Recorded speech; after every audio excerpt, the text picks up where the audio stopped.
Cool. Hello, everyone. Hey.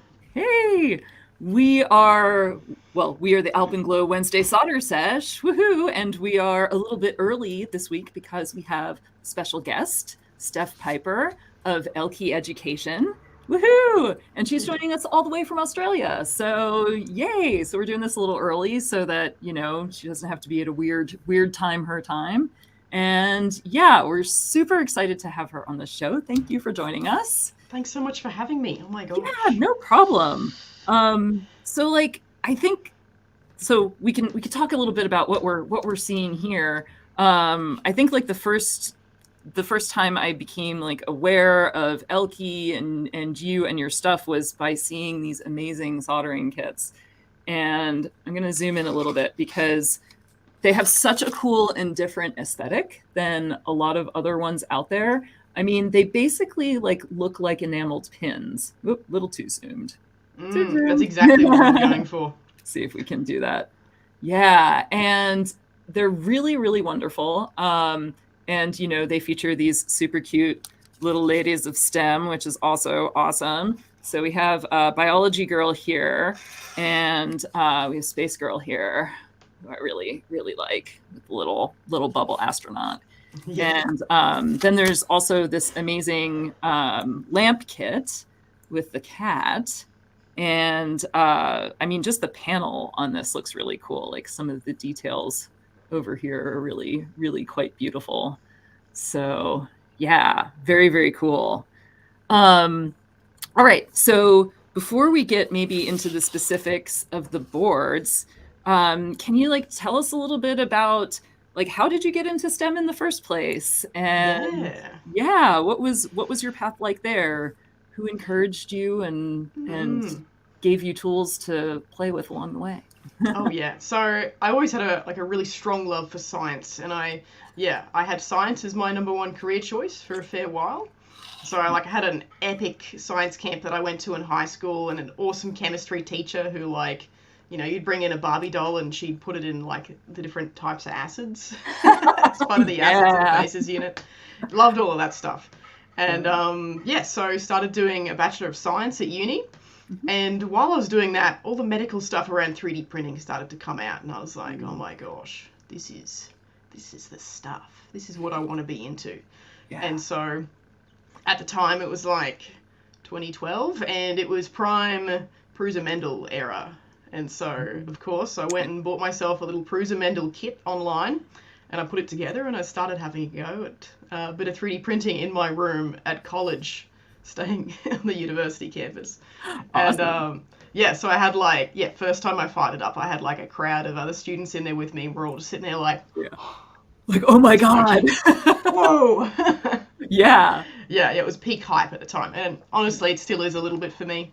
Like I'll catch myself watching the machine being like, it is kind of like very zen and fascinating, yes. Oh yeah, it is definitely.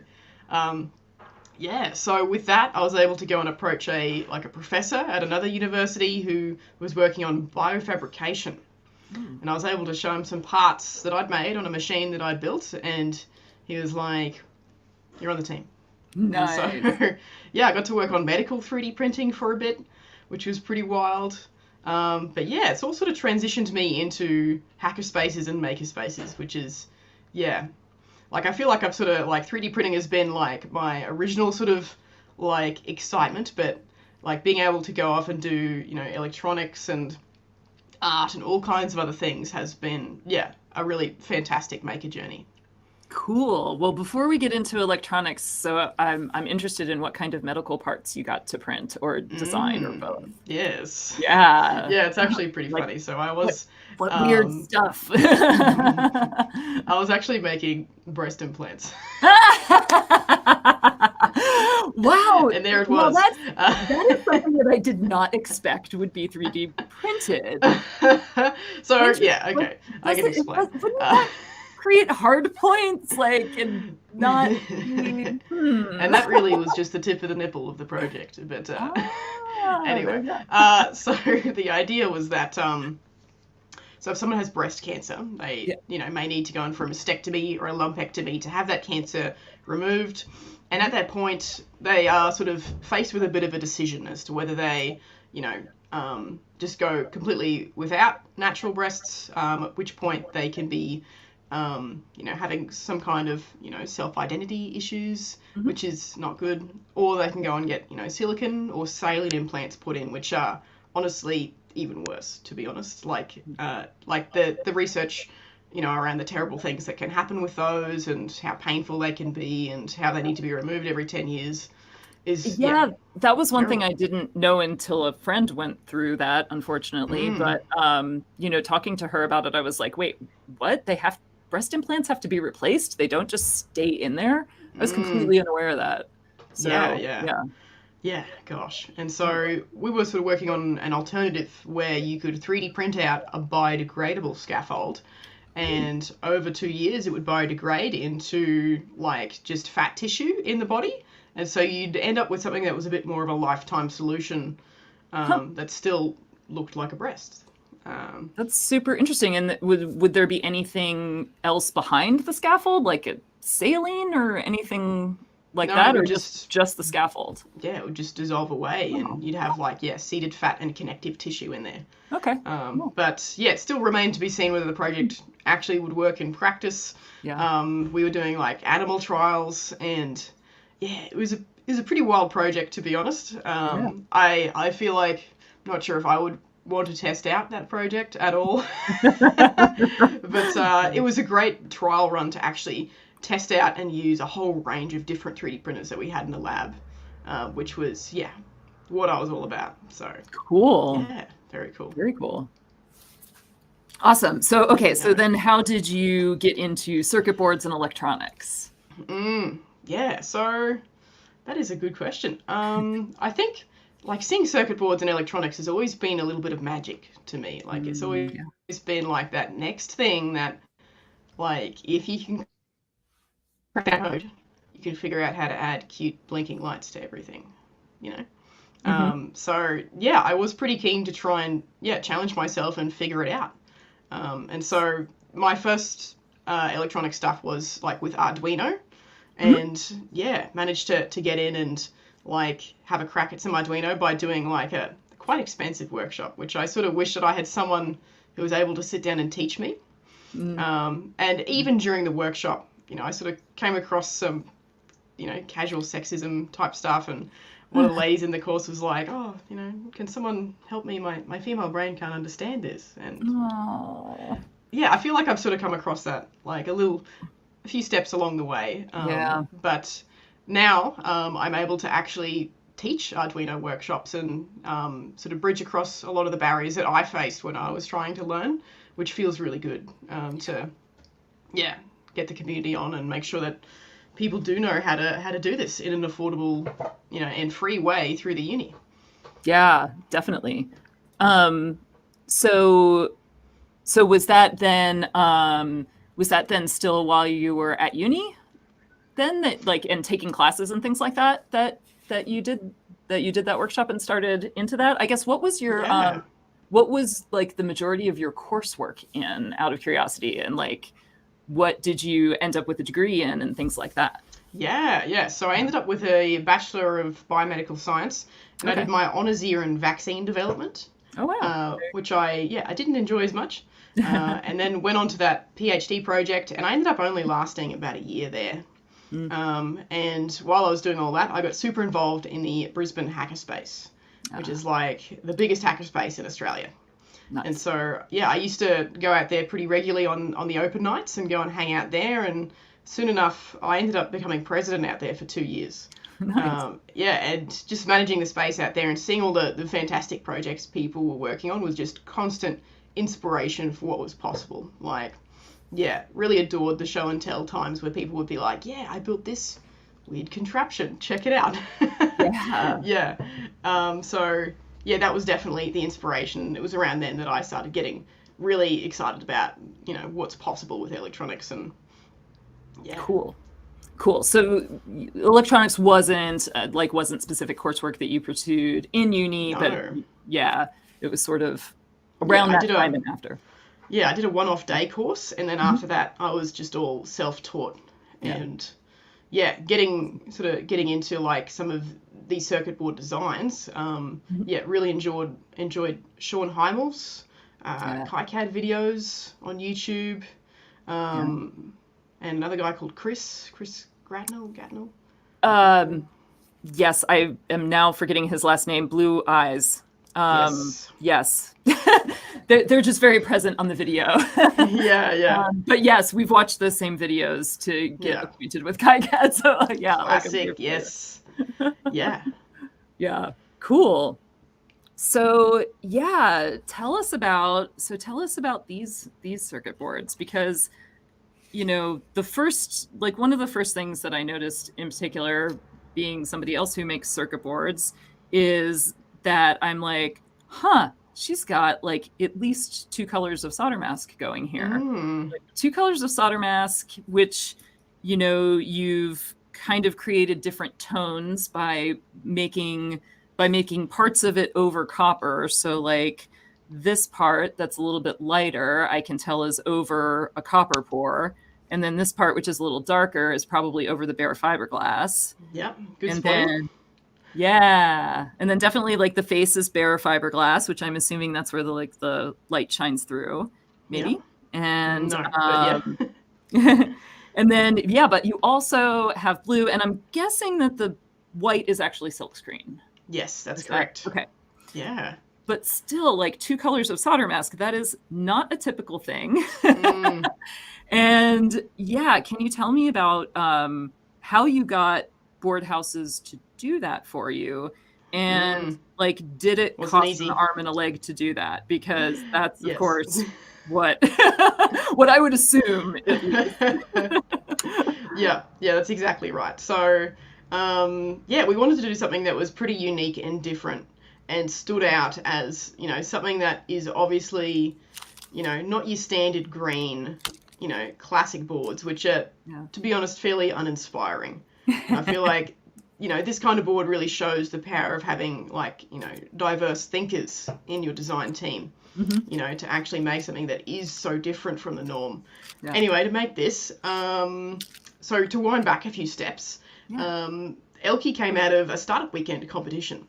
Oh, cool. So, yeah, I pitched the idea of electronics for girls at a startup weekend, and, formed a team and met my business partner there, and we ended up, pitching on the weekend, and we ended up winning that weekend in the local competition, and we got to move on to the international competition. Cool. And so we got to pitch again, and travel to Bali to the international finals, Nice. which was epic. And pitch again against teams from like China, Malaysia, Brunei, Japan, all kinds of places. And we ended up winning that one as well. And we thought, wow, maybe this idea has some legs. And through many failed and tried ideas on what we could actually make as a company, we settled on, your minimum viable product that we probably should have picked in the first place, which is, just a small soldering kit. Yeah. And so we ended up traveling to Shenzhen. We went to China and visited a circuit board expo to try and get an idea of what was possible and who could do what. Yeah. And so we had a translator in tow, and we were walking around this huge, expansive, ridiculously large facility with hundreds of, circuit board factory contacts, and we're asking, like, each one as we go, like, can you make more colors on circuit board? Right. And more than one. More than one. Two colors. Yes. Rainbow. And every time the translator would come back and be like, okay, so they've said, why would you want to do that? Circuit board is for function, not for pretty. And if circuit board goes in box, goes in enclosure, why you put nice things on circuit? No one looks at circuit board. Fool. What are you doing here? What year was this, out of curiosity? Yeah, this was like August 2019, which is a little bit terrifying. Yeah, I would have on the thought scale of COVID. Oh yeah, I didn't even think about that, but like, yeah, terrifying for that for sure. But I would have thought that at that point in time, there were definitely more. It was, I don't know, at least I feel like I was seeing more interesting artwork on circuit boards by that point, for sure. Yeah, That was a little badge more life commonplace. was definitely a thing, and that's definitely what inspired me down this path. Because I knew it was possible. Like that, there's like a big like badge with a face on it from I think Mr. Robot inspired, and that has skin color solder mask on it. So I knew it was possible. I knew they could do weird things. Right. And I was like, I know you could do it if you tried. Right. And, anyway, we managed to find one factory that would actually do it. And when they said yes, we were like, are you sure? Did you just say yes? They're like, yeah, we'll try it. And I was like, do you understand what I meant? Right. You realize like two colors. Yeah. On the same side too. Like, yeah, that's another thing I would have expected. Maybe like they would be like, oh, we could do one color on the front and one color on the back or something. But interesting. Yeah, they managed to say yes, and I just had to specify which sections on the board, like just to their customer rep, should be which color and where. Yeah. And it was done. Cool. Yeah. That's super cool. Nice. There you go. And like they did a fantastic job. I mean, these boards look awesome. And the other thing that I'm really impressed with, and maybe I might switch over to microscope view here to show this, but like I was really impressed with the fact that even the silk screen kind of comes right up to the edge of your exposed copper there. Like there's barely any back off or clearance there. And I feel like most typical board houses will kind of automatically include a little bit of a back off between silk screen and exposed copper areas, kind of as a matter of course, because on a functional circuit board, you don't want the silk screen overlapping an exposed copper area, because the assumption is that you're trying to solder to that area, right? So it was cool that it was cool that they even were very precise with that as well. I didn't realize that. Maybe they just didn't bother changing it, and I just that way out of ignorance. Well, it might be too that they saw these and it was kind of obvious as to what your goal was with them, and so since the normal rules didn't apply, like maybe none of the normal rules applied for them. It's neat. Cool. Yeah, cool. Awesome. Well, I might solder up this one as we're chatting. Excellent. Yeah. Let's see. Switch there and maybe get us some focus. There. Awesome. I also love the sketch style of writing too. Now, so you used KiCad for these to lay these out? So you probably had to import those as images, yes? Is that how you did that? Yeah. It's a bit different, but I was using images to begin with, but it's one hell of a process to actually get this right. Oh my gosh. And KiCad just is not, it doesn't make it easy for you. So my process essentially has been to get the artwork, run it through Adobe Illustrator or some kind of vector program, and separate out, so you've got the mock-up of the artwork, and then you've got to export all of the different layers, essentially. Yep. As like a black and white image where like the black is the actual bit that goes on the circuit board and the white is the background. Yep. And then you chuck it into Inkscape and use the SVG to Shenzhen plugin.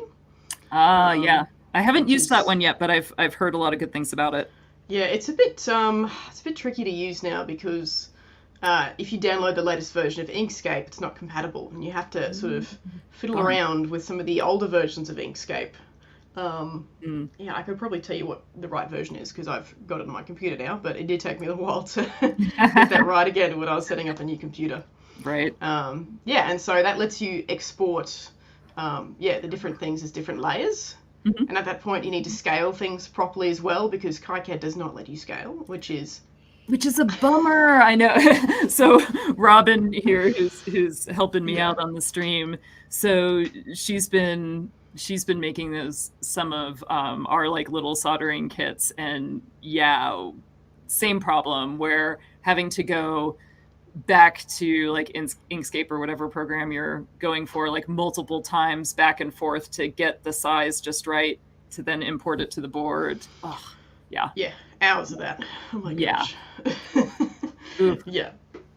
Yeah, and then you put it into KiCad and see if it all lines up.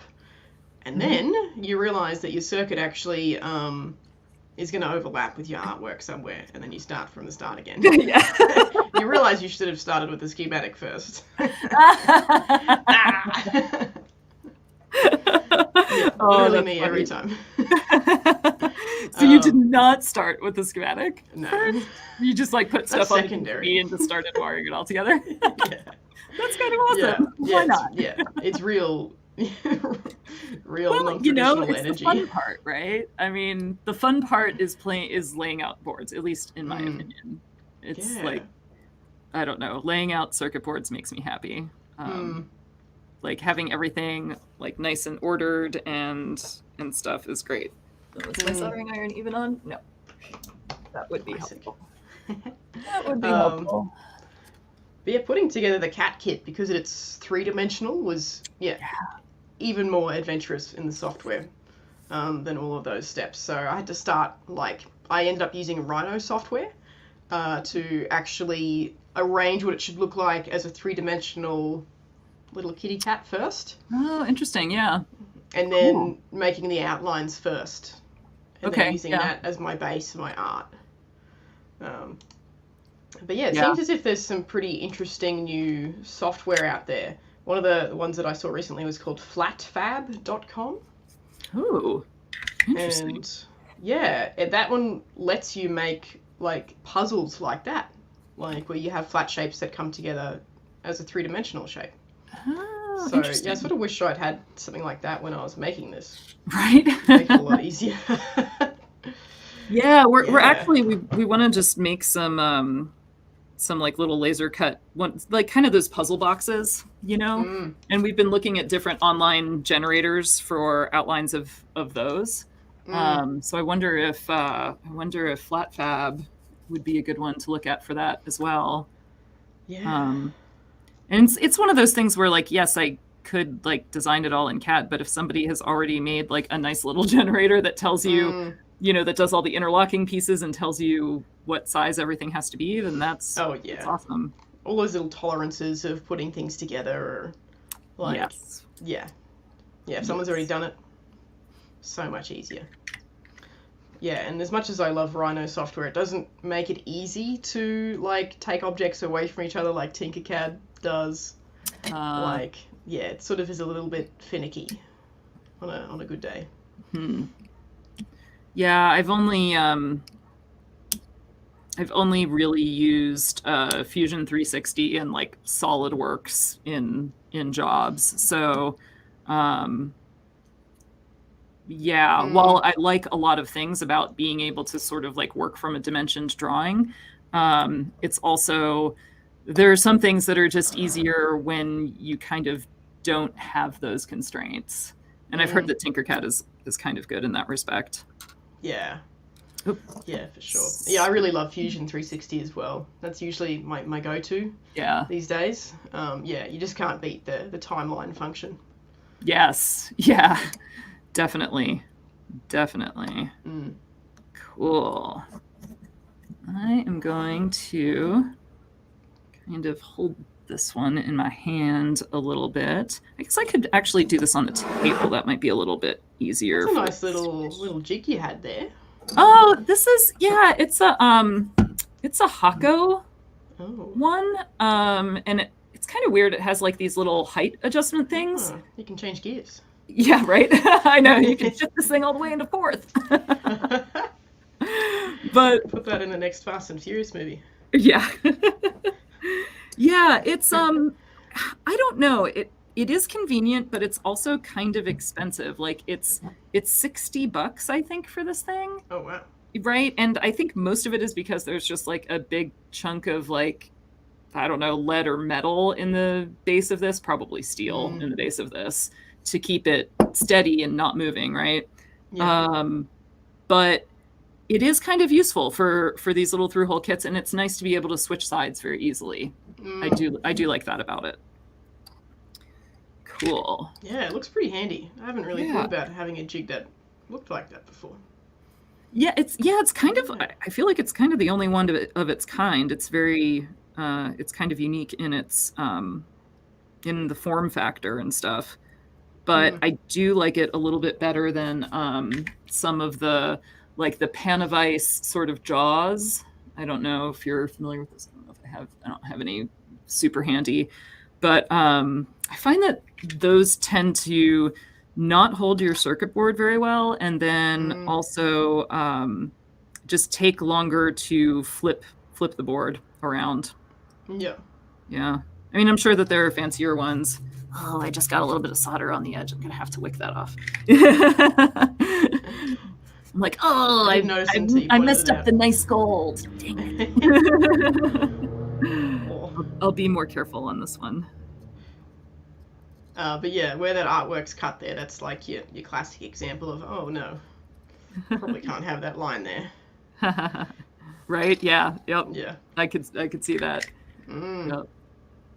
I am going to take a piece of solder braid here and just quick wick that little solder blurble off of the edge. Oh, it's gonna look better than what I have. We'll see. We'll see.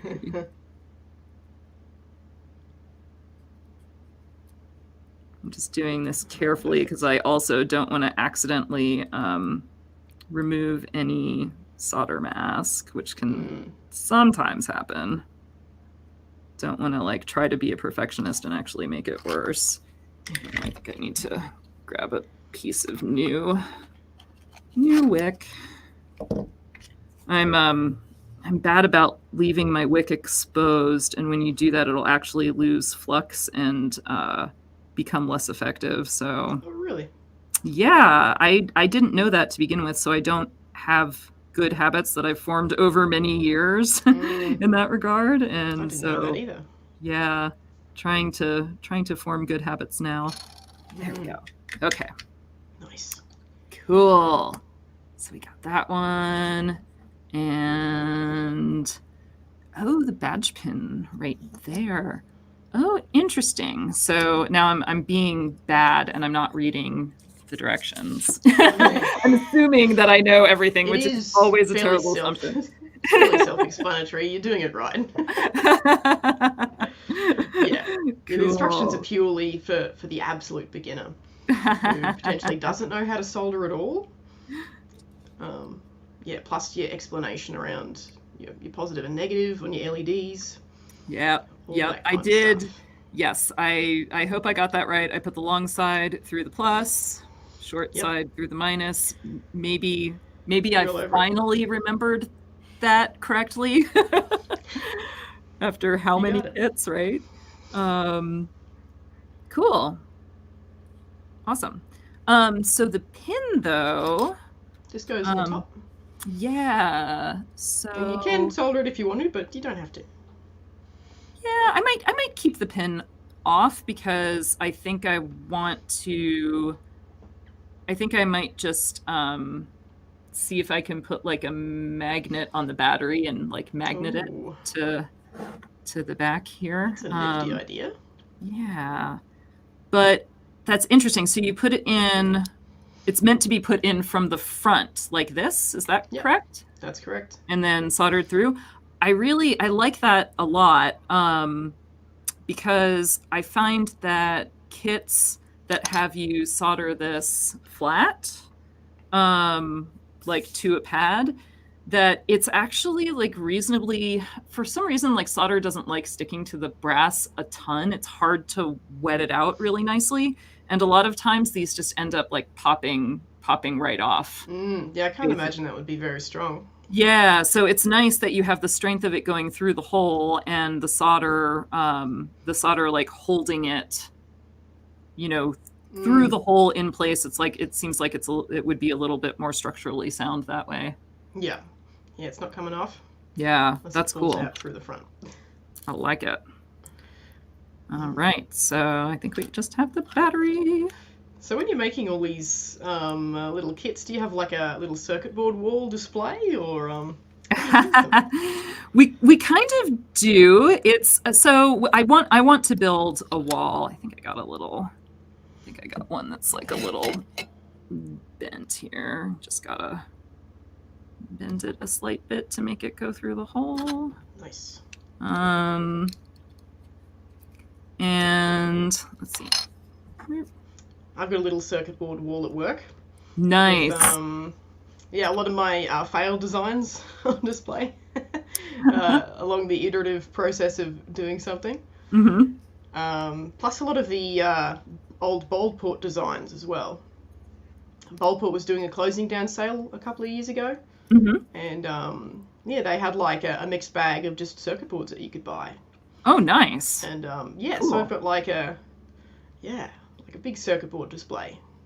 That's awesome. Yeah. Yeah, so we've been wanting to build something with a wall mount, but we want to basically what I need to do. I found somebody that's making one on Tindy, but I want to do it a little bit differently. But is make sort of like a dummy board that can slide into a coin cell holder, so that you can power it off of like USB or something. So you can basically like plug in a whole array of boards and just like have one main switch that will turn them all on and off. That'd be excellent. So yeah, and I was thinking like it would even be cool. Like I think I could turn it into like a little product to sell on Tindy that would be useful for other people with these badges, where you could like make a little modular system with like cables and boards and stuff like that, and then like you could just wire it all together yourself. Yeah, that sounds amazing. Yeah. Excellent. So I think that would be cool. Okay, so now we got the battery holder. And there it is. Yeah. So yeah, you go. Oh, do you draw the artwork for these boards? No, so I actually had the artwork commissioned for these. Nice. And the artist is actually Ukrainian based, and I've been meaning to catch up with her to sort of see how she's going. Last I heard, a few years ago, she'd given birth to twins. Oh my goodness. Yeah. But yeah, now that I feel like I've sat down and started doing a little bit of artwork stuff, I feel like this kind of stuff is definitely more within my reach, and you just need to give yourself time to sit down and be creative and have a go. Yeah. Although I have to say, like, so like we do a little bit of a mix with our boards, but the one we did a board at Christmas that is like a really cool Krampus design, and you know, we had our graphic designer Caitlin like do that for us, and it was like really cool. It was like way better. Oh yeah, that's right. We have one right here. Thank you, Robin, for pointing that out. It turned out way better than anything that I could have done on my own, which is kind of nice. So like, oh yeah, it looks fantastic. Yeah, that was the Krampus. Spooky. Yeah. Yes, Krampus will get you if you're bad. Oh no. All right, I think we're at the point of putting the battery in. Moment of truth. Moment of truth, right? Did I solder the LEDs in appropriately? And hey! Yes, there it is. Woohoo! Nice. Oh, they're the little color changing ones too. Yes. Awesome. Put the rainbows in. Yes. Love it. Love it. I didn't discover color cycling LEDs until I actually went to Shenzhen and went through the electronics markets, and like they had all these huge LED displays of like all the different types of LEDs, and I was like, oh my god. There's rainbow ones. Right? So many colors. Yeah. This is a cool one. I feel like I haven't seen ones that are quite the rainbow cycling like this before. Because we have ones that that are faster, basically. They go through like a flashing pattern as well as sort of a slow fade, and they mix back and forth between them. But this is kind of nice, just like the slow color changing. Mm. Yeah, it seems as if you can get slow and fast color Fast. changing. That's Yeah. the search term for AliExpress, and you have to be oddly specific before you'll find them. Right. Yeah. Right. Yeah. That's cool. So tell me more about how like how that trip to Shenzhen got organized. How did Mm. you actually like arrange the trip and get hooked up with the translator and things like that? And Yeah. I'm So totally asking this because at some point in time when I'm cool with traveling again, I would like to do this. yes, let's go. Yeah. So I was lucky that a few years prior, I got selected to attend like a hardware innovation trip to China. By a lovely lady who runs Hardworks down in Melbourne, Australia. And yeah, she had organised many trips before. And yeah, that was the first trip that I got to go over there. And we went and visited a whole range of different factories Yeah. and had a really good chance to actually understand how the manufacturing process worked by like speaking to a lot of Australians over there who had moved over there for 6 months to work on their startup idea, Yeah. all kinds of stuff. And so with that experience, I then felt confident enough to organise my own trip where we essentially stayed in the same place. Mhm. And yeah, I ended up bringing along quite a few other people who were interested in hardware as well, and led my own little trip over there, which was yeah very cool to do. Nice. Um, yeah, we used the same translator as well that we'd used previously. She seemed to sort of have a good handle on like a lot of the words that the factories used. Okay. Yeah. Um, yeah, like your Like hardware like specific any stuff. yeah, like anything I would that makes sense that there's like specific jargon that you need to know in order to describe the thing that you're trying to Yeah, do. Yeah. yeah, yeah. Yeah, and the second time I went over there, like leading this trip anyway, Mhm. I had like, yeah, what we were working on at the time was actually a Kickstarter campaign, which Ah. didn't end up getting enough funding. But to be honest, I'm sort of glad because I'm not sure if we were ready for it. I think we might have been a bit too ambitious. And yeah, scaling back to this soldering kit was the next thing we did, and it was the right decision to make. Because it was really the customer validation that we needed to say that, yeah, this is actually stuff that people are interested in. Um, Nice. What was the Kickstarter yeah, idea? we were trying to make a kit that was more retail friendly. Mm. So something that was using wearable technology and conductive thread Mm. and all Yep. that kind of stuff. Something that shopping centres could buy or have, or Hmm. something that was a bit wider market. But Interesting. yeah, That's funny that you say like something that was more retail friendly because when we got your kits in the mail, I was like, oh, we gotta up our packaging. I was like, these are really nice and they're colorful and they're extremely well done. Um, you know, thank you. I did the packaging myself. oh, nice, Yeah. nice. Um, yeah, I loved how there was a spot on the circuit board for or on the card for the circuit board, a spot for the parts, and then instructions on the back were super cool. And then the cat soldering lamp has this giant sheet too. I Mm, was like, whoa, huge. that's amazing. So yeah, how did you kind of decide on this and kind of what informed that decision, I guess? The packaging. Yeah, the packaging.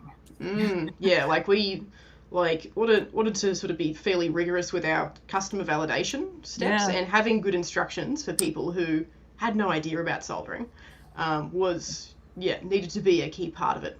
Hmm. Because yeah, not everyone has a soldering iron at home, and if they do, want to actually go and have a go at your soldering kit, Yeah. then yeah, they're going to be opening up for the first time and being, you've got to imagine that they've got the worst soldering iron they could ever have chosen from Yeah. the hardware store or something, and what Yeah. you would give to someone to prepare them for putting together your kit. Um, yeah, so yeah, it's a lot of mucking around in Adobe Illustrator to make instructions Mhm. like that, but yeah, Nice. definitely worth the time. Um, Cool. Um, yeah, we don't have we're not doing written instructions right now. We're kind of doing QR codes to everything, mostly because videos. gives us a chance to change things and make them better and correct mistakes and like all that kind of stuff. And then we have like a learn to solder video, which we should never have put episode 1 on it because it's been a year and we haven't done episode 2 yet. Classic. Oh, yeah. But yeah, we will do episode 2 at some point in time, which will be fixing mistakes.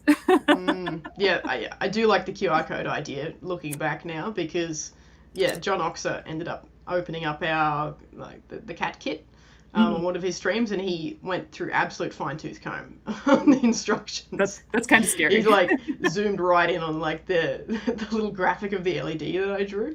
And he's like, the internal components are backwards on this, and and I was like, oh, okay, no.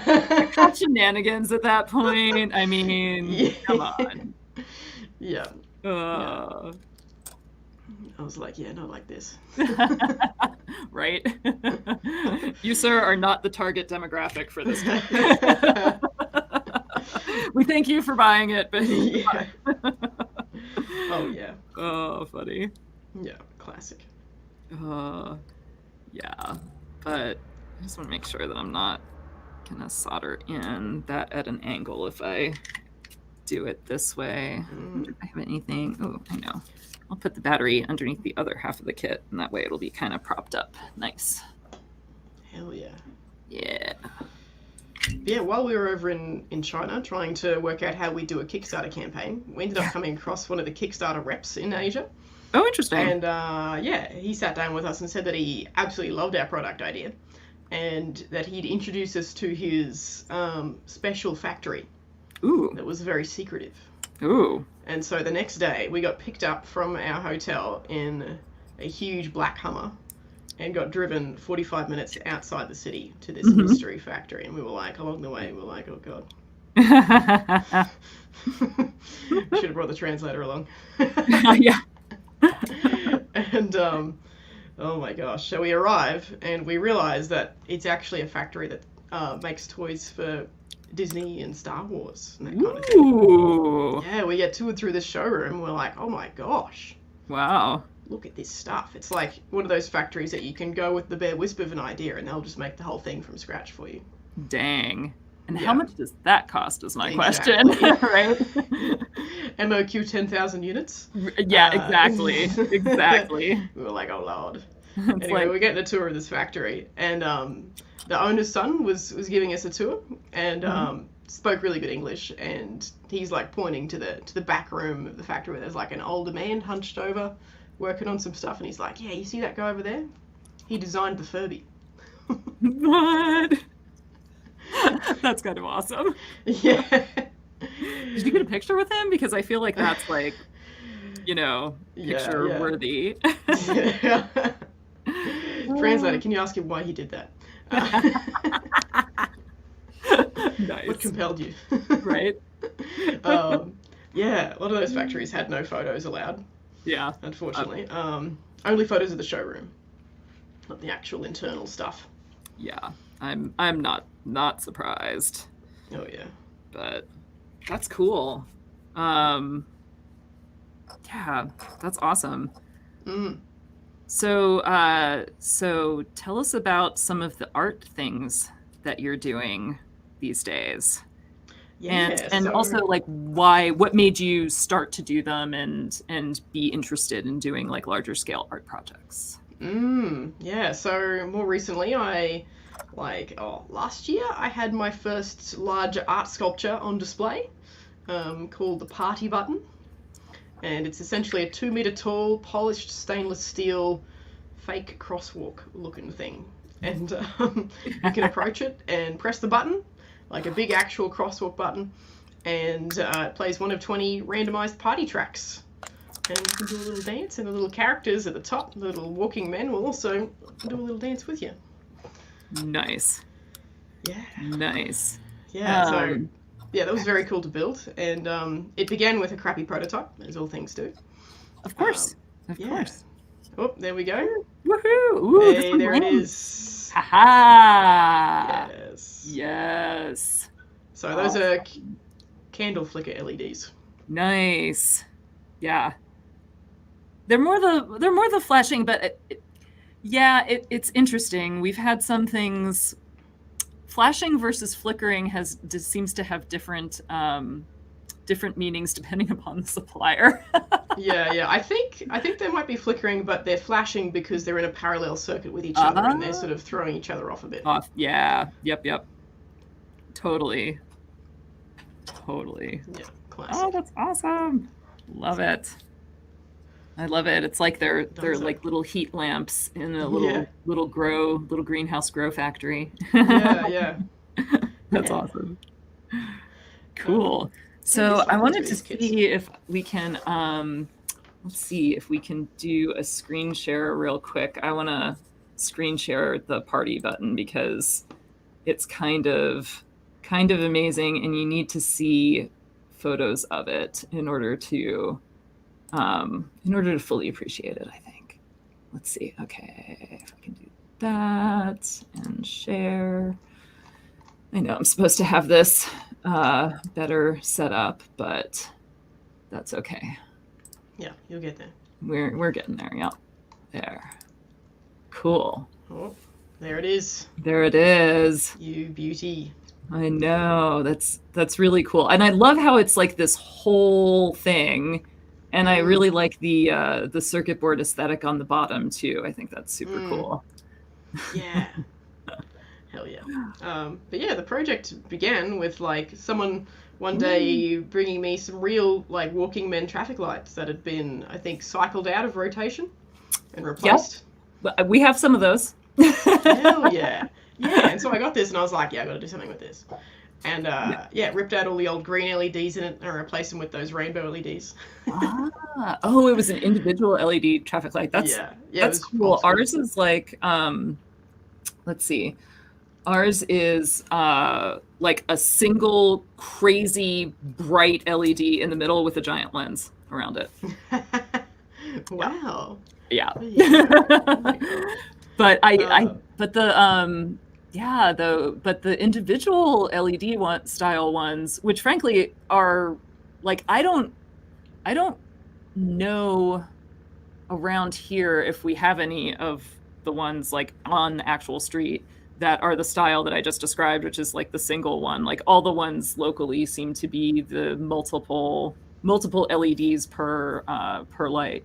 But that's cool that it gave you the option of replacing them with rainbow LEDs, because like how cool would some weird rainbow LED traffic light be, right? Oh yeah, that's what I was thinking. How would people behave at that intersection? Like, oh my gosh.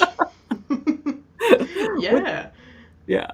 Like what if the traffic light was like purple in one direction and blue in the other? What would they do? Would it lead to disaster? Let's do this experiment. Hell yeah.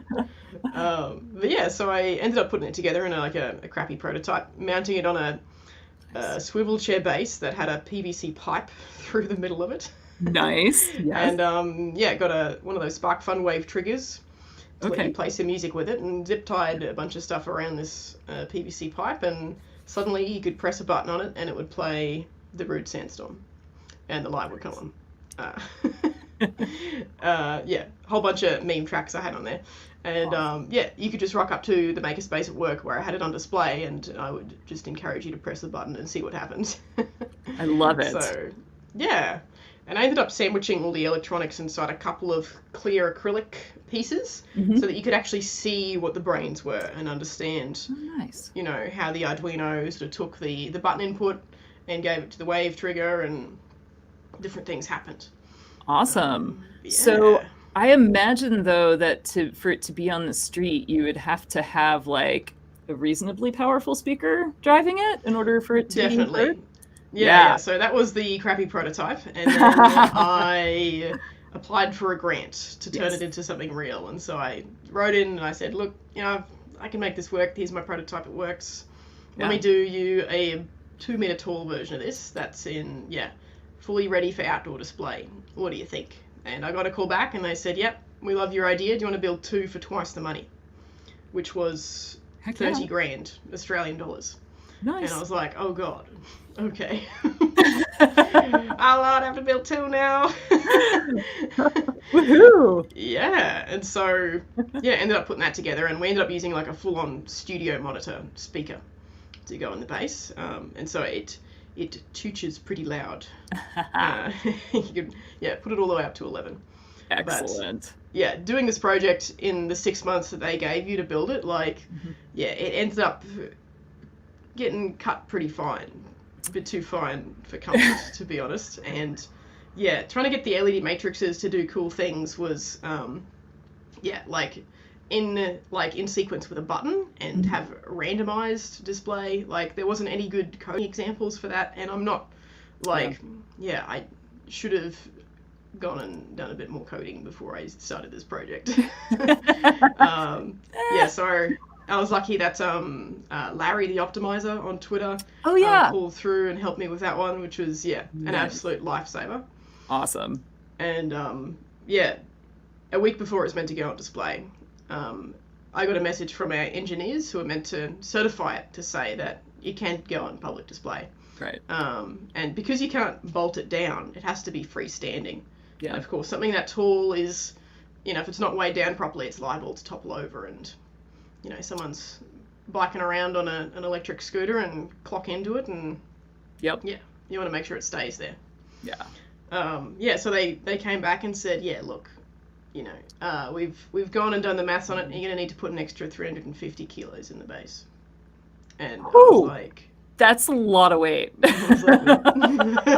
Holy crap. And I'm like doing my own maths here. I'm like, okay, so if I go down the store and get like some flat plate gym weights, the volume would be too large for the base as it currently is.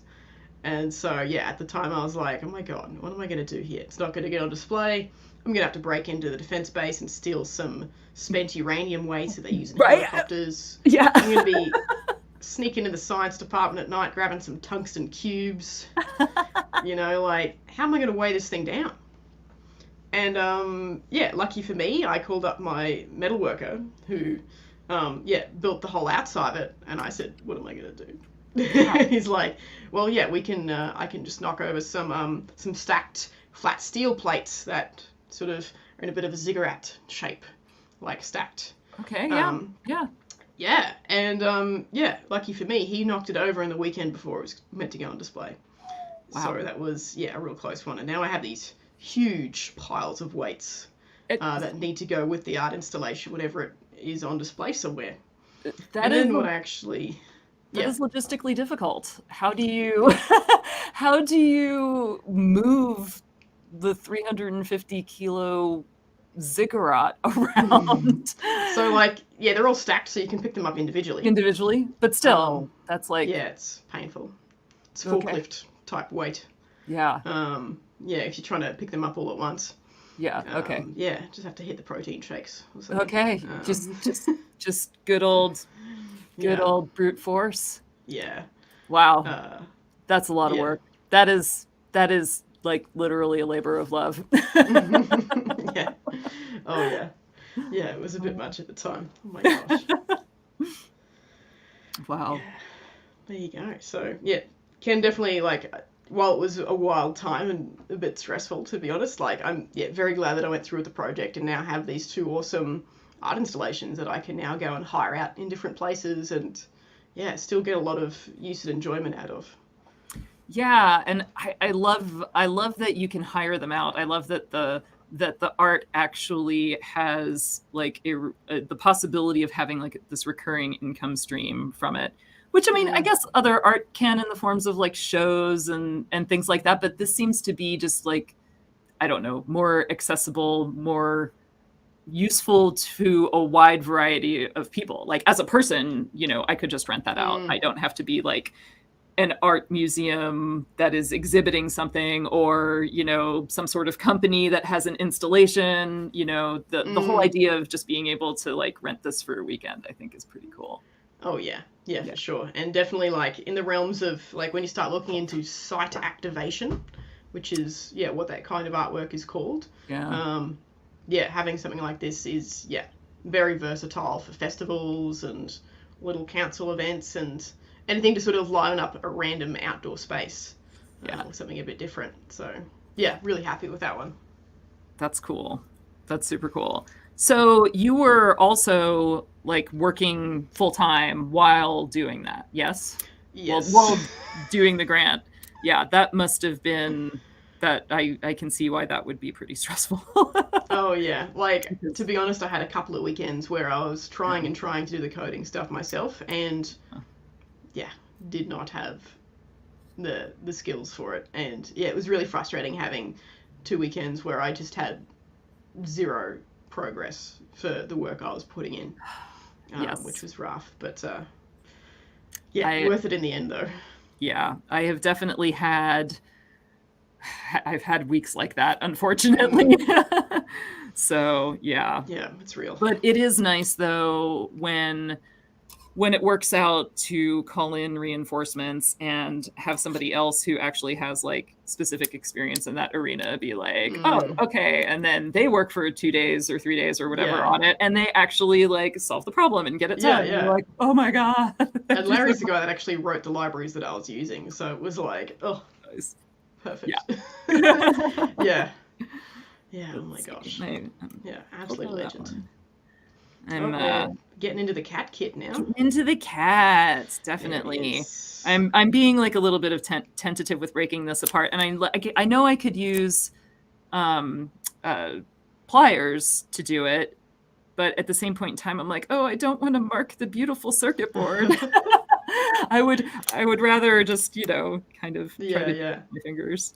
Yeah, some So of those parts in the middle are twist out, so you can sort of push one ah, side one in sec. and Oh, twist check it that out. around. Yeah, Yeah. cool. Thank you for pointing that out. That is good to know. Yeah. I'm not used to circuit boards being panelized in a way that's a possibility. So it like never Yeah. really occurred to me. And neither were the circuit board houses either, to be honest. They messaged me back quite a few times. They were like, "What are you doing with this design? We're So not making it." so you specified the panelization as well. Like, did Yeah. you? So yeah, I mean, I guess you laid this out as a complete panel in KiCad. Yep. Okay, Yeah, yeah. So cool. there were quite a few iterations before this design where I had like a loop that went all the way around the outside and everything was in the middle. Yeah. Um, but yeah, it wasn't until I actually realized that I could just put the two largest pieces on the outside, Hmm. and just have them held on by, yeah, like just Yeah. those smaller pieces. Yep. Yeah, that was a much cleaner design, and yeah, I really wanted to run with that, but some of the circuit board houses were like, "What have you done?" We're like, no, you need a frame on this. No, you Yeah. really need a frame. Can you tell me why I need a frame? Well, you just need a frame. You need a frame on this. Yeah. Yeah. Yeah, yeah. Like if you get the wrong person on the wrong day from JLC PCB, they'll just some days they'll be like, yeah, okay, we'll do it, and other days they'll be like, no, no. Yeah, but I did get them to send me the exact specifications of what mouse bytes should be in terms of the hole size, the Nice. tab width, all Yep. those kinds of spec info that I wouldn't have found out unless I'd done it wrong repeatedly. Right. Yeah, I'm kind of surprised. So I haven't used JLC PCB, but the one common like recurring comment that I hear about them is that they are just like really hard to get a hold of and ask ask questions of and to like get somebody to comment on design work. So I'm There impressed you that go. you got through that Yeah, barrier. well, the trick is just to send a wild enough design that they're like, Maybe, oh god, yeah. what have you done? Like, what is going on here? I love it though. Yeah. Cool. Yeah, like the old, it's only until you get something wrong that people will, stand up and actually correct you. Right. Yeah. Oh, all right. So, oh, there it is. I was like, where did the parts go for this one? Here we go. Cool. So we got this bag of parts. We've got a light sensor on this one. Yeah, so this is just a pretty simple, when it's dark, the light comes on. Nice. So it's a little automatic lamp. I like it. I like it. I just want to kind of put the pieces together first so that I kind of understand what I'm doing here. Cool. And okay, so yes, we have base. here. And like the cat body, it looks like goes there. The base is upside down. Oh, yes, that makes Yes. sense. Cool, thank you. I got you. And so, okay, so we have cat, and then we have the beautiful like Little archway. little artwork there. And let's see, is there like a forward and a backward? Let's see, I have not watched the assembly video. I think that's cool that you provided an assembly video, because I think it would be hard to get all of this in pictures, you know? Okay, yes, matching the plus and the minus symbols, that is important. So there we go. So then the cat goes here, and then here's my little finished version as well, if that helps. Ah, nice. Yeah, so yeah, all the artwork will be facing like the outside. Yeah, so like this with the white in the front. Yep, I think. that's correct. Cool. That's so cool. Okay, and then so that's going to be that way. And then for the cat itself, it needs its little legs and everything. And let's see. So we have like the little shoulder helper here, I think. Yeah. So the torso just slides in place. It's not soldered in place, but the legs are soldered in place. Got it. Oh, and there are plus and minus, so I should... The legs, it doesn't matter. Okay. There's no circuit up there. It's just decoration by that point. So we have like the up and the down little legs. Cool. So that's that. Do I have this one right? I feel like, aha, there we go. It's like I don't see the little solder pad, so I must have it upside down. Okay, cool. This is only the second kit that I've done that actually has pieces like this that create a 3D sculpture, which I think is super interesting. The other one is fighter jets. I was actually designing a little fighter jet as well. Oh, nice. Yeah, I ended up not finishing it. Yeah, show us. Let's see if I can find it. Cool.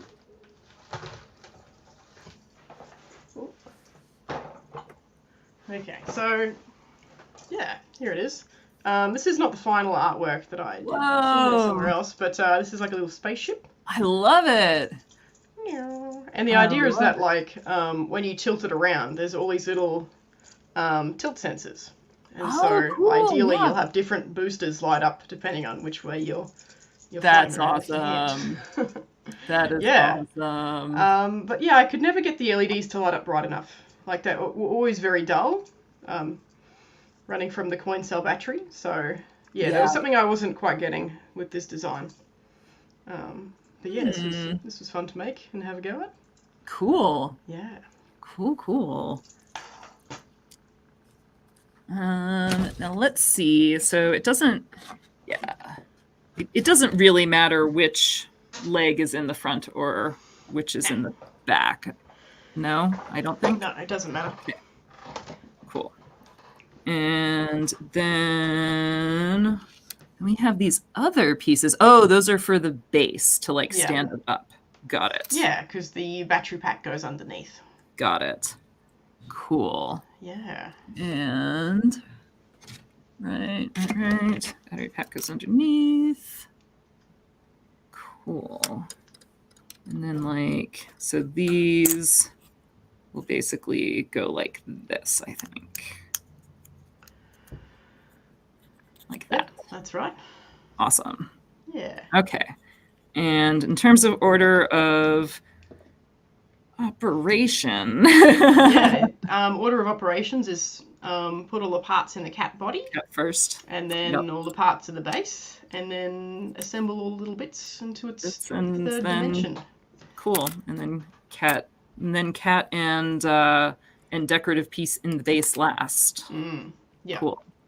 Yeah, so The cat kit as well was the first kit that I actually got the factory to assemble the parts in Ooh. the boxes for me. Oh, nice. Yeah, Very so cool. the multicolor little badge kits, the ones that you just put together, Hmm. those ones I assembled all at home. Woo.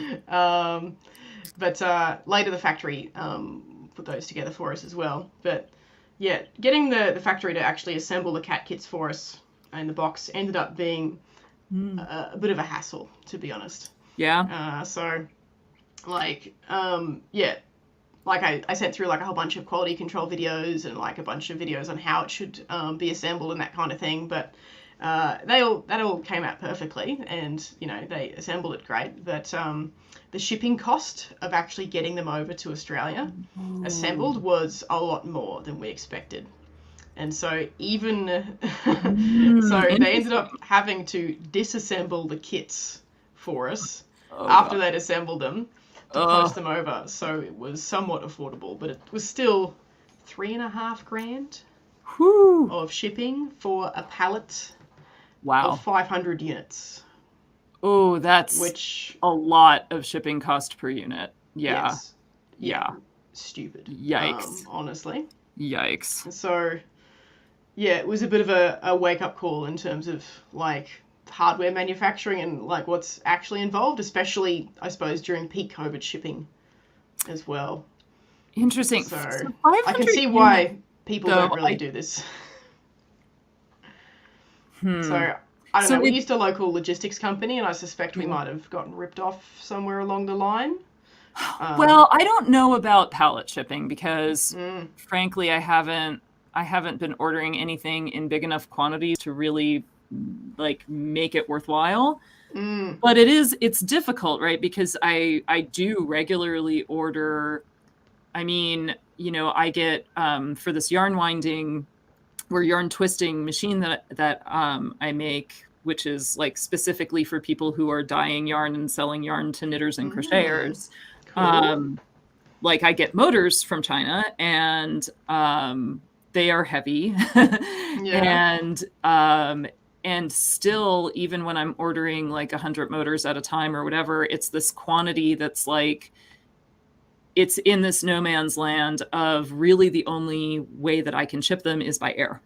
Mm, Because it's too small for a pallet, and and even shipping one pallet from China, I think like is difficult because you have these like less than container load quantities, but that usually those prices are usually for like multiple pallets. They like you could fit many pallets still in an LTL load, right? yeah. It's like because you're purchasing square feet of container, right, which Yeah. can fit multiple pallets in it. So that was really expensive when I looked into it, and I never found an economical way of shipping like one pallet from China. Mm, And so I pay for air shipping for everything, but I was thinking for like 500 of the cat kits, like we get, so it's this size box, and these are probably twice the size of the power supply boxes, I think, that we get. But we get 100 of those shipped, and it generally, now COVID shipping might definitely have wreaked havoc. I feel like it's mm, back to a little bit more normal now. But I mean, we pay like 300 and some for shipping um 100 like power supply bricks, basically. wow. So I'm like, if you were doing 500, like, I don't know. And if it was like maybe it was $400 to ship slightly larger thing, right? But it's going to be lighter than a power supply brick. So let's estimate $400 times 5. That's still like 2,000 versus 3,000. So I don't know. If you have to do something like that, you might actually ask them about shipping it via air. It Mm. might End up actually be. being worse, like through Yeah. DHL. Really? It was worse? Yeah, That at the time surprises me. anyway. Yeah, I ended Wow. up getting 100 of the kits through DHL, and then the Yeah. rest through yeah, through Huh. yeah sea freight. Yeah. And yeah, that was the total cost of both of those things. Wow. So yeah, it was. Eh. Yeah, it's hard. It's just Mm, hard. I yeah, don't. so we ended up getting them disassembled and assembling them ourselves. Oh man. Oh, absolute struggle. But the good news was anyway that after we put them all together, Pepperoni came through and put in a huge order, Nice. which was yeah fantastic. And then more recently, early this year, we shipped some to Adafruit as well. Nice. So yeah, that was absolutely fantastic and a huge tick off the bucket list for Yeah, me. Um, yeah, it was totally. very cool. Totally. Makes it That's feel like awesome. all the hassle was a little bit worthwhile. I feel like Adafruit is out of stock on them. I Yeah, because isn't it? I Very think I unfortunate. looked I like looked. Mm. Oh, so Bob says in the comments that perhaps a double coin cell might provide more juice for brighter LEDs for the spaceship. Ooh, thanks, Bob. Excellent.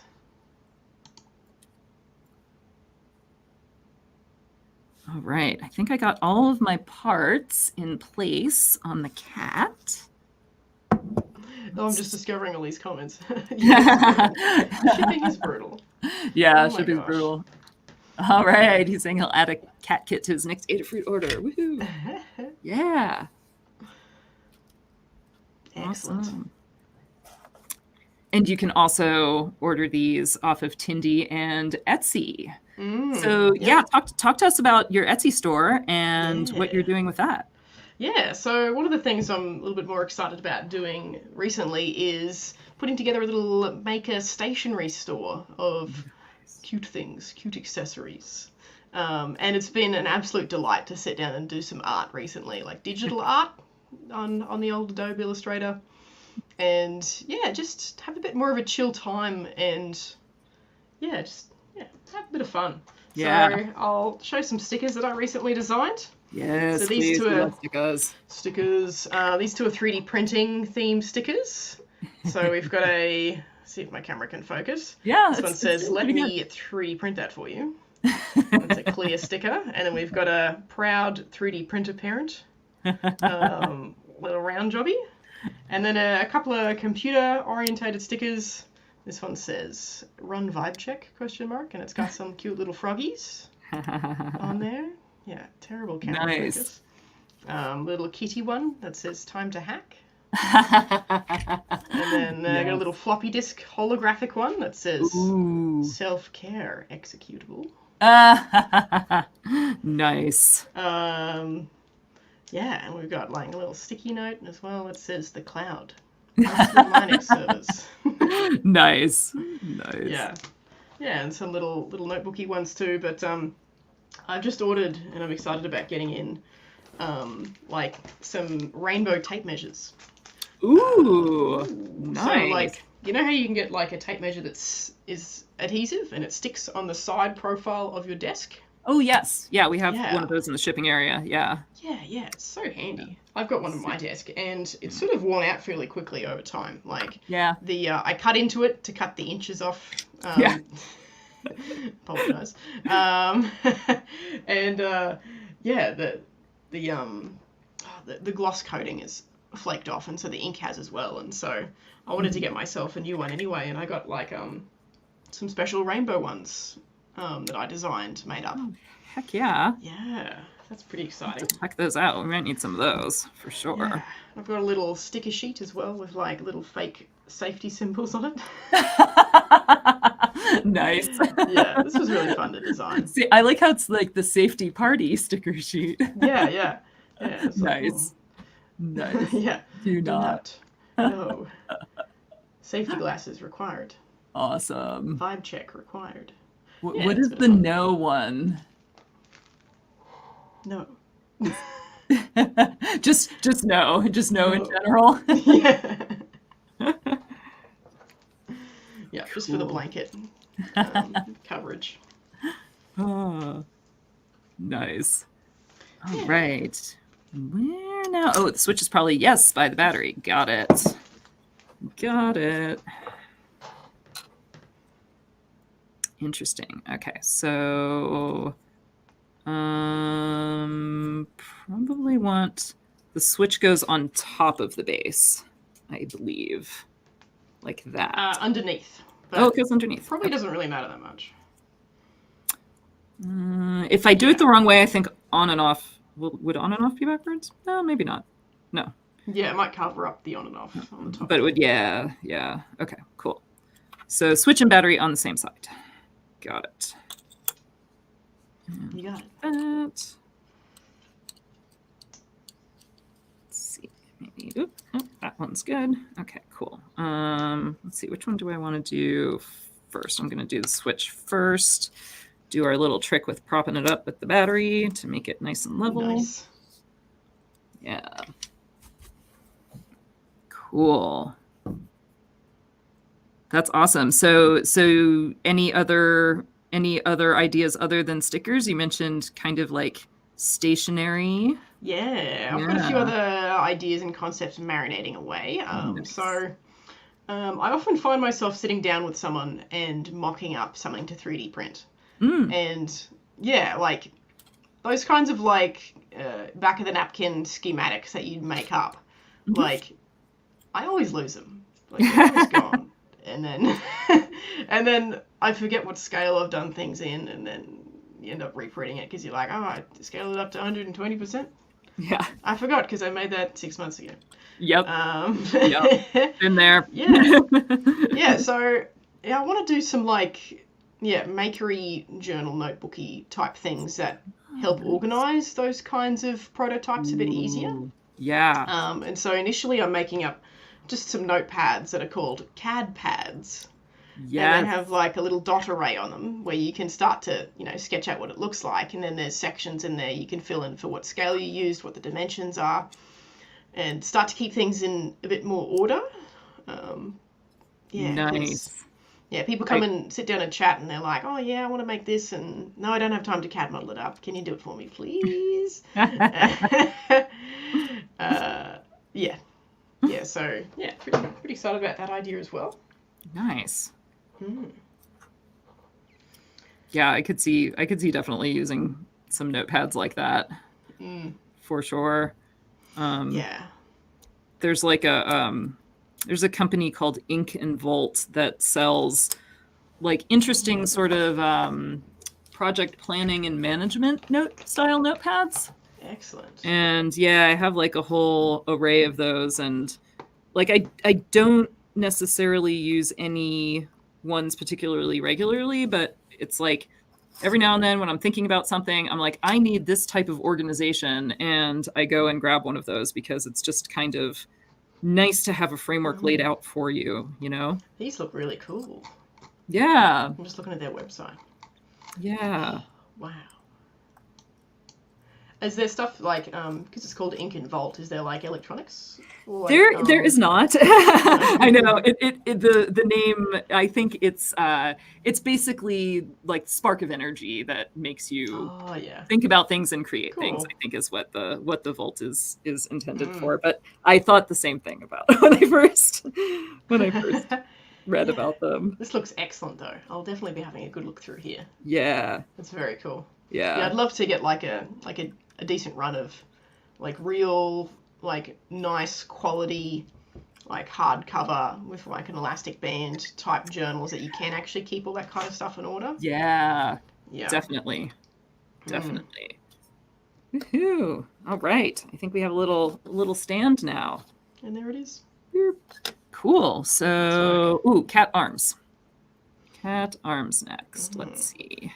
And yeah, otherwise I've also been getting into like art prints as well. Ooh. Yeah, just stuff that like is just a cool artwork that you can just have hanging up. And, nice. Yeah. Now, are you thinking about having those printed out of house, or are you thinking about getting a pen plotter to create some things? I do actually have a pen plotter. Ooh. And I did do a little bit of that a few years ago. It's like a polograph style one that's like not an axi draw flat one. Right. It was a bit of fun, but I don't know if I could stand doing a lot of that. It's fun though. But yeah, I usually have that set up for like some of the open days at work where You can sort of watch it drawing something, and like people can request the next thing it draws, and Nice. yeah, that was always a good bit of fun. But yeah, like the stuff that I'm thinking of is just like digital art that I get professionally printed up as like art prints. So this is one that I tweeted an image of, but it's like a classic first time 3D printer setup. And it's like, are you sure you want to download a car? And then the tagline is, well, you've already downloaded a boat. Yeah. Like the classic Benchy. Nice. Yeah, so I've got a few of those little pictures cooking away. They're just a bit of fun. Cool. All right. I think I'm on the last little arm. Oh, there it is. Yeah. While you're doing that, I've got one more project that I've got on my desk that I haven't talked about yet. Ooh, please show us. Yes. So this one here is a little bit broken at the moment, but he's a little companion robot. Yeah, absolutely. Oh, nice. Yeah, he's been traveling too much, and he's been crushed in a bag. It's like a little sort of fat little crow. Little birdie. Nice. Yeah.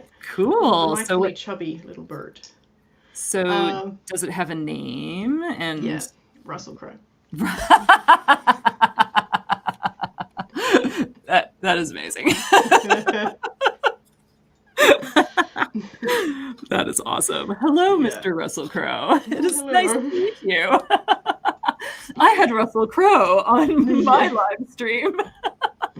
Well, yes, hello. Yes. That's fantastic. Yes. So what kind of animations do you have him do? Yeah, so his beak moves, like it goes, opens and closes. Doesn't make a noise though. I just make the noise for him.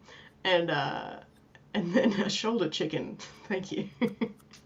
In difference to our Australian bin chickens that we have. And yeah, his little eyeball comes on as well. Nice. He's got a little red light that comes on. Excellent. But yeah, this little project anyway was the prototype, like a demo bot for a workshop that I did.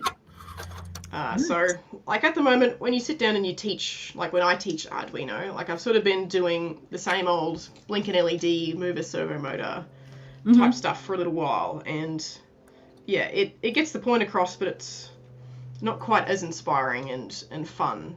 Right. You know.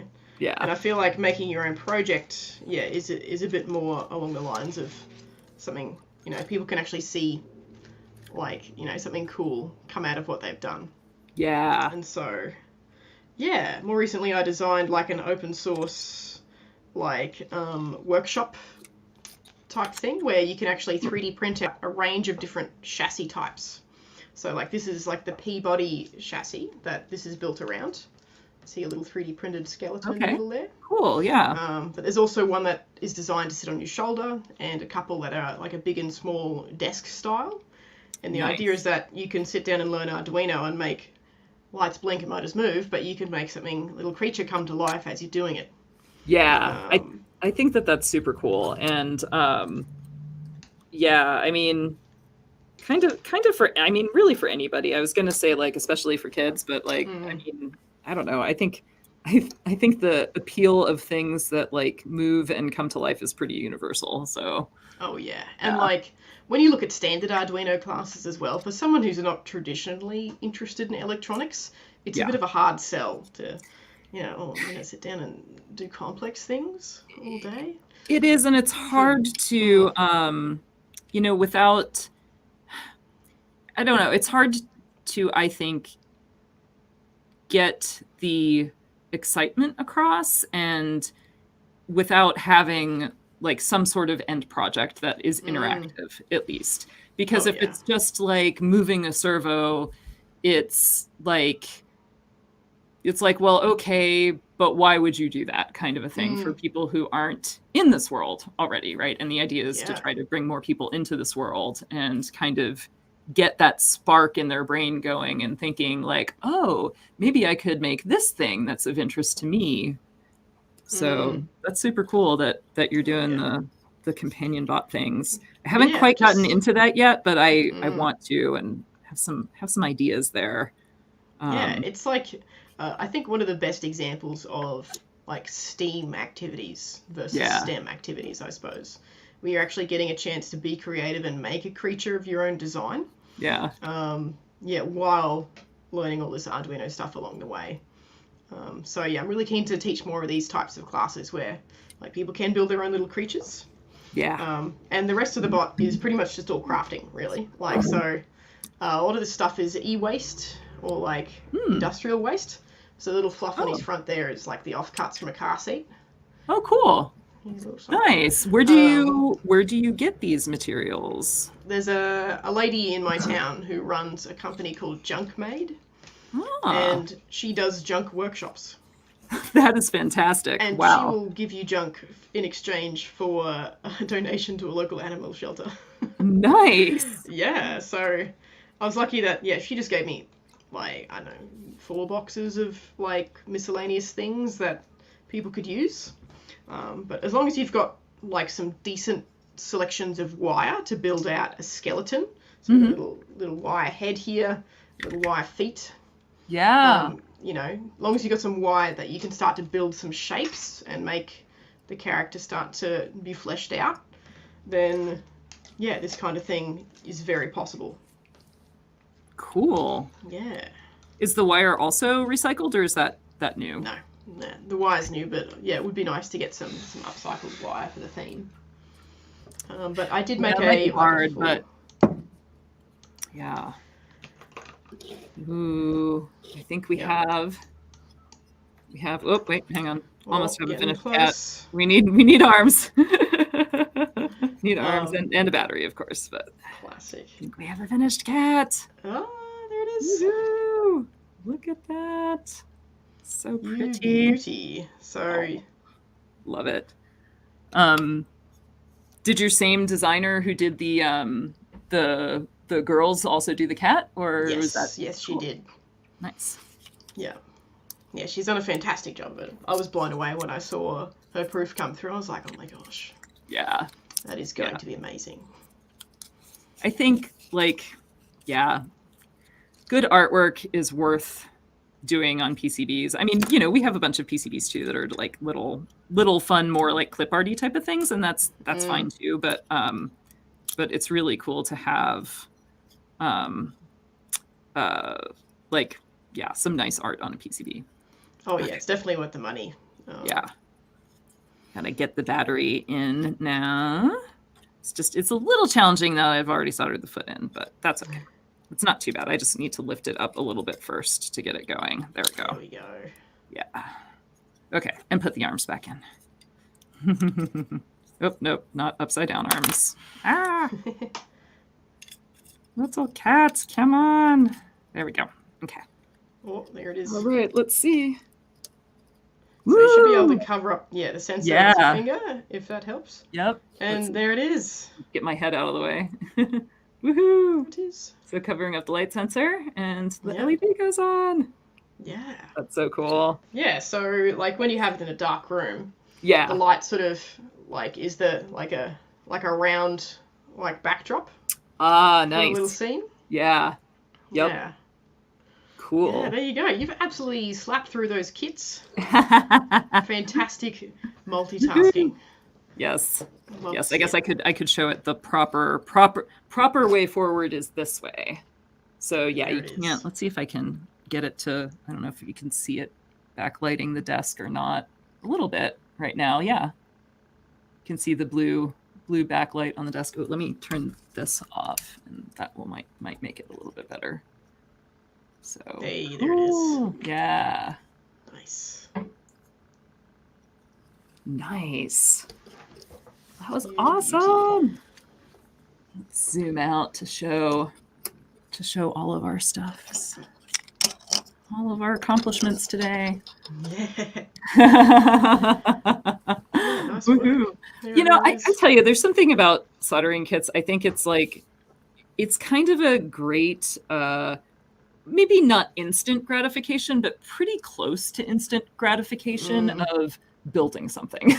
Oh yeah. So when you're just like, I really want to make something and I want it to be quick and have this instant gratification, it's like soldering kits are really great for that. Yeah. I'll show you one more kit. So this is oh yeah, this is one at work that I designed. Oh my gosh. And so I should have brought the finished version of this along. But if I open up the baggie here, it's a Kraken that is fixing a ship with all the makerspace tools. And yeah, to illustrate exactly what you're talking about, I got to take someone through this kit for the first time yesterday. And yeah, the look of absolute delight when they turned it on and the lights came on for the first time. Yeah, so it's pretty much the same like circuit design as the two that you just put together. Great. But yeah, just different artwork on the front. There we go. And yeah, it has my university logo and makerspace on the back there too. Nice. But yeah, people just being able to switch that on and be like, oh, it lights up. I did it right. Yeah, it's just fantastic. Cool. Yeah, let's see. Oh, Bob also says that he likes the idea of combining steps and mini projects into a bigger project. That whole concept. Oh yeah. Interesting. Yeah. Definitely. Yeah. Learning a few skills along the way. Yeah. And yeah, definitely. That copper wire would be difficult to repurpose because it's actually pretty valuable these days. Damn it. Yeah, I was thinking like the only thing that I think like wire-wise that comes to mind that's probably pretty easy to like find a lot of scrap of is Cat5 cable. But that doesn't have a lot of structure of itself. Yeah. It's so small. But yeah, if someone's throwing out a bit of wire, it's probably like really tangled or something. Yeah. Really, really chewed up. Yeah. Yeah. Yeah. Classic. Cool. Well, this has been so much fun. Yeah. Yeah. Well, great job on getting through that many kits in such a short space of time. Oh. Yeah. Slapping through it. No problem. They're really fun to do, and like, yeah, as I've mentioned so many times, like I really love the aesthetic of these. They're so unique and they're so interesting. It's like they should be part of anybody's collection who collects soldering kits, and I know a lot of you do out there. So be sure to grab them because they're really cool and unique looking for sure. Yeah, I'm not sure if I'll make any more after the next run. So there you go, limited edition. Get them now while you can, because as we heard, the shipping for these is kind of crazy, and to get them to you is kind of crazy, and and might not be worth figuring that out. Yeah. Gosh. Cool. Well, thank you so much for chatting. Was there anything else that you have going on that you'd like to share? No, I think that's pretty much covered all of my bases. Awesome. Thanks so much for having me on. It's been a delight, and yeah, it was a delight a few months ago when I found out that Alpenglow was actually run by an awesome woman. Oh, yeah. I've been following the Twitter for a little while, and it was when I realized it was like, oh yeah, hell yeah. Gotta get more of us into this space and together and chatting, because like only good things come of it, pretty much. Oh yeah, that's right.